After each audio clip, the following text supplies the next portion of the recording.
माया के बाद अब ममता की पार्टी में बदलाव की आहट। टीएमसी की बड़ी बैठक से अभिषेक बनर्जी ने बनाई दूरी।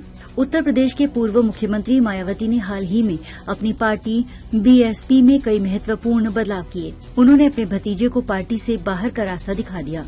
इसके बाद तृणमूल कांग्रेस में भी बदलाव की आहटें सुनाई देने लगी हैं। टीएमसी के राष्ट्रीय महासचिव अभिषेक बनर्जी के गुरुवार को पार्टी मुख्यालय में हुई वोटर लिस्ट जांच की महत्वपूर्ण बैठक से गायब रहने के बाद नई अटकलें तेज हो गई हैं। पश्चिम बंगाल के मुख्यमंत्री ममता बनर्जी द्वारा पिछले हफ्ते गठित की गई उच्च स्तरीय समिति की ये पहली बैठक थी। टीएमसी की बैठक में सब्रता बख्शी के साथ दूसरे स्थान पर होने के बावजूद अभिषेक बनर्जी बैठक में शामिल नहीं हुए। इससे पार्टी के अंदर हलचल मच गई है। कुछ पार्टी नेताओं ने उनकी अनुपस्थिति को मामूली बताया, जबकि अन्य ने ये ध्यान दिलाया कि ममता बनर्जी ने स्पष्ट रूप से कहा था कि सभी चुनाव संबंधी कार्य टीएमसी मुख्यालय से ही होंगे, न कि कहीं और से। इससे पार्टी के भीतर नई अटकलें लगाई जा रही हैं। सूत्रों के अनुसार अभिषेक की अनुपस्थिति उनकी डायमंड हार्बर विधानसभा क्षेत्र में चल रहे सेवाश्रय कल्याण शिविरों की अंतिम चरण की तैयारियों के कारण थी। रिपोर्ट्स के मुताबिक बुधवार को वो महेश तला में इन शिविरों में व्यस्त थे। हालांकि वो गुरुवार को कोलकाता में थे, लेकिन वो बैठक में शामिल नहीं हुए।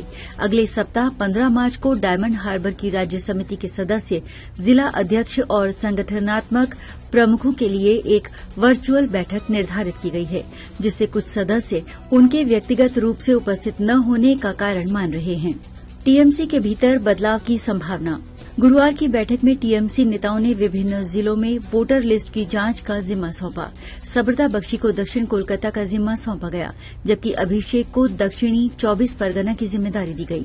पार्टी के एक वरिष्ठ नेता ने सुझाव दिया कि अभिषेक की अनुपस्थिति पार्टी के केंद्रीय नेतृत्व से अधिक विकेंद्रीकृत कार्यप्रणाली की ओर बढ़ने का संकेत हो सकती है। भाजपा पर आरोप और टीएमसी की प्रतिक्रिया।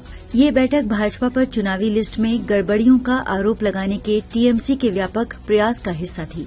इससे पहले टीएमसी नेताओं ने जिला कार्यकर्ताओं से मिलकर डोर टू डोर जांच के परिणामों पर चर्चा की थी और भाजपा पर फर्जी वोटरों को लिस्ट में जोड़ने का आरोप लगाया था।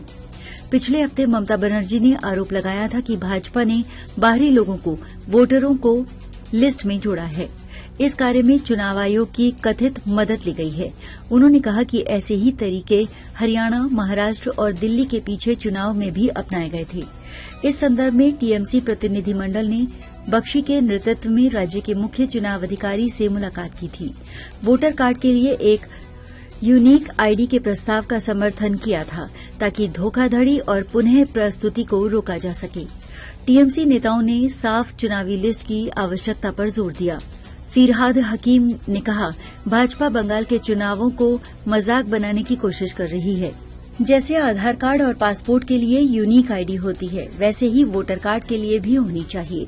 चुनाव आयोग ने यह स्पष्ट किया है कि वोटर लिस्ट अपडेट प्रक्रिया पारदर्शी है और इसमें राजनीतिक दलों द्वारा नियुक्त बूथ लेवल अधिकारियों की भूमिका होती है।